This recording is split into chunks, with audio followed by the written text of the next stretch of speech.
Saat kamu berkunjung di kebun binatang di daerahmu, kamu melihat ada pinguin yang harus hidup di suhu dingin. Kamu ingat bahwa habitat aslinya pinguin itu hidup di kutub utara.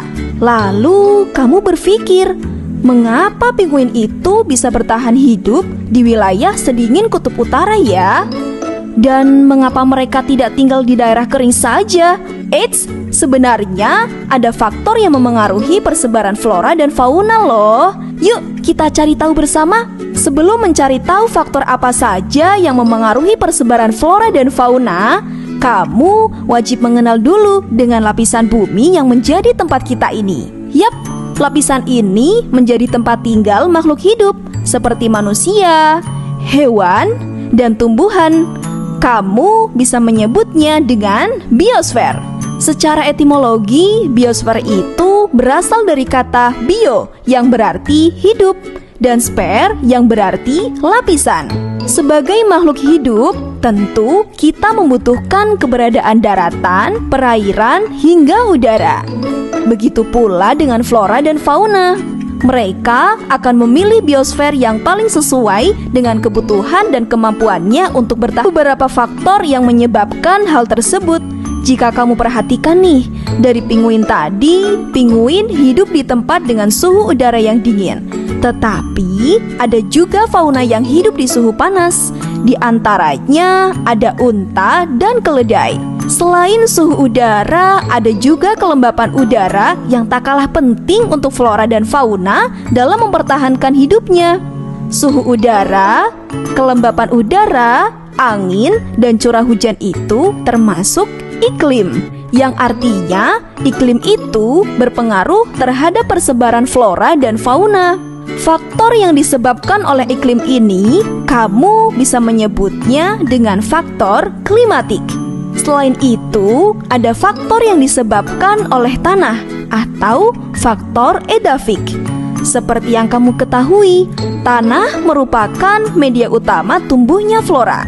Flora juga bisa memilih nih tanah mana yang tepat untuk dia, seperti humus, unsur hara, kandungan air dan kandungan udara di dalam tanah. Sedangkan untuk fauna akan menjadi pemangsa dari flora, sehingga fauna akan memilih tempat tinggal yang sesuai dengan kebutuhan makanannya. Oh iya, kamu pernah lihat perkebunan teh? Perkebunan teh itu hanya bisa kamu jumpai di daerah dataran tinggi, bukan? Dari sini, kamu bisa menyimpulkan jika bentuk permukaan bumi juga dapat mempengaruhi. Faktor tersebut bisa kamu sebut dengan faktor fisiografi. Kamu lihat ada cacing yang hidup di tanah itu? Keberadaannya akan membantu proses penyuburan tanah dari flora yang hidup di sana. Nah, dari contoh itu, kamu bisa tahu jika makhluk hidup itu juga bisa menjadi faktor persebaran flora dan fauna. Faktor yang disebabkan oleh makhluk hidup inilah yang biasa disebut dengan faktor biotik. Oke, sudah paham ya sekarang tentang biosfer dan faktor-faktor yang memengaruhi persebaran flora dan fauna? Semoga bermanfaat ya. Sampai jumpa. Saya akan membacakan pengertian biosfer. Biosfer adalah berasal dari bahasa Yunani, yaitu bios, yang berarti kehidupan, dan sfer yaitu lapisan atau lingkungan. Sehingga biosfer adalah lapisan tempat tinggal makhluk hidup yang meliputi seluruh interaksi makhluk hidup dengan lingkungannya sebagai satu kesatuan yang utuh. Biosfer juga didefinisikan sebagai cabang ilmu pengetahuan yang mempelajari tentang makhluk hidup beserta lingkungannya. Baik, saya akan menjelaskan contoh-contoh biosfer. Contoh-contoh biosfer ada 4 contoh. Yang pertama, hutan-hutan tropis. Kedua, gurun Sahara. Ketiga, padang rumput. Dan yang keempat, tundra. Hubungan antar flora, fauna, dan biosfer yaitu 1. Keanekaragaman hayati. 2. Siklus nutrisi. 3. Jaringan makanan. 4. Regulasi iklim. 5. Pembentukan habitat. 6. Proses ekologis. 7. Adaptasi dan evolusi. 8. Interaksi manusia dengan biosfer. Oke, perkenalkan nama saya Sila dari Squid Bay. Di sini saya akan menjelaskan tentang hubungan antar flora dan fauna di ekosistem tanah. Hubungan antara flora dan fauna dengan ekosistem tanah adalah saling bergantung. Flora dan fauna bekerja bersama-sama untuk menjaga keseimbangan ekosistem tanah. Dan ketidakseimbangan dalam satu spesies dapat memiliki efek negatif pada yang lain.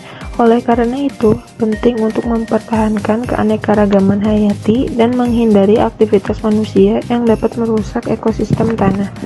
Perkenalkan, nama saya Jaskia Fira. Di sini saya akan menjelaskan tentang penyebaran flora di Indonesia. Yang pertama, ada flora di Sumatera dan Kalimantan. Iklim wilayah ini dicirikan dengan tingkat kelembapan udara dan curah hujan yang tinggi sepanjang tahun. 2. Flora di Jawa Bali. Wilayah Jawa Barat didominasi tipe iklim hutan hujan tropis dan iklim musim tropis. Jenis flora khas hutan musim tropis yaitu tanaman merangga seperti pohon jati. Semakin ke timur, tipe iklim bergeser ke arah tipe iklim dengan curah hujan yang lebih rendah. Jenis vegetasi yang mendominasi wilayah Jawa bagian timur dan Pulau Bali adalah vegetasi sabana tropis. Yang ketiga, ada flora di daerah peralihan atau Wallacea. Iklim yang lebih kering dan kelembapan udara yang lebih rendah dibandingkan di wilayah-wilayah Indonesia lainnya. Yang keempat, ada flora di Papua. Vegetasi di wilayah ini memiliki corak hutan hujan tropis tipe Australia Utara dengan jenis flora yang khas yaitu eukaliptus. Perkenalkan, nama saya Dia Syafira. Saya akan menjelaskan penyebaran fauna di Indonesia.